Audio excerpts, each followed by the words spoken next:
All right, let's dive into one of the most poignant and, honestly, one of the most mind-bending stories from the entire Ramayana. It's an incredible tale about a devotion so pure it could literally stop the arrows of a god, and a sacrifice that completely blurs the line between who's an enemy and who's an ally. So picture this. You're in the middle of this massive, epic war. A champion from the other side, the enemy side, steps onto the field. But instead of some terrifying war cry, what you hear is him chanting the name of your leader, the very person he's supposed to be fighting.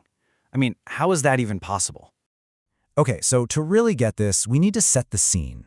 We're in the final, desperate days of the Great War in Lanka. The Demon King, Ravana, he's seen his best and strongest warriors fall, one after another, to Sri Ram's army. So, in this last-ditch effort to turn the tide, he unleashes a new, mysterious champion onto the field. But this champion, he's like nothing anyone has ever seen. His entire body is covered, literally covered with the name Ram. And as he walks into battle, he's not roaring a challenge. He's raising his voice in a chant of pure devotion. Jai Shri Ram, victory to Lord Ram.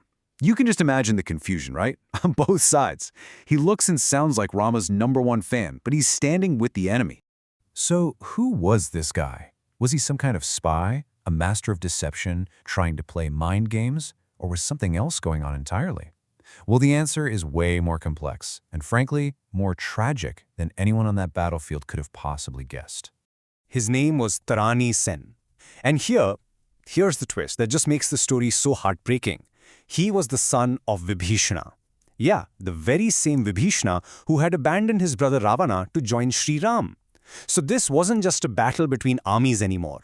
It was now a battle where a father, fighting alongside Ram, had to watch his own son fighting for the other side. So the fight begins, and right away, something absolutely impossible happens. Sri Ram, the divine archer, whose arrows are legendary, they're unstoppable, he finds that his weapons are completely and totally useless against this one warrior. Every single arrow that Rama fired just fizzled out before it could hit him. It was like Tarani Sen was wrapped in this invisible, impenetrable force field. But this wasn't some magic armor or a demonic blessing. His protection was coming from a source that was way more powerful. His constant, unwavering chanting of Ram's name. His devotion was his shield. The battle is at a total standstill. Ram can't defeat him. And it's at this moment that Vibhishana, with what must have been the heaviest heart imaginable, steps forward. He knows he has to reveal this deep, painful secret, the only way to actually defeat his own son. And what he reveals is it's heartbreakingly brilliant. Vibhishana explains, "My lord, his devotion is his armor. He is constantly chanting your name. But between one chant and the next, there is a microscopic and infinitesimal moment of silence, a tiny pause. That is his only weakness." Just think about that. The only flaw in his perfect armor of devotion was the literal silence between his prayers. So, armed with this tragic piece of information, Ram knew what he had to do. He had to time his divine arrow with this perfect, heartbreaking precision. He drew his bow, he waited, listening for that imperceptible pause between the chants of Ram, Ram, and then he released.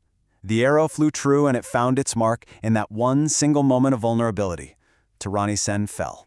But as Tarani Sen lay on the ground, there was no celebration, no cries of victory. The source material tells us that both Sri Ram and Vibhishana had tears in their eyes.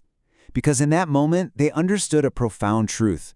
They hadn't defeated an enemy. They had just lost one of the purest, most true devotees they would ever know. And this brings us to the final, really powerful question this story asks us. Tarani Sen's fate makes you wonder, what is the greatest fortune for a devotee? Is it a long life of worship? Or is it the chance to meet your end at the hands of the very God you adore, achieving salvation in the ultimate act of surrender? It's a heavy thought about duty, devotion, and sacrifice, and it definitely leaves us with a lot to think about.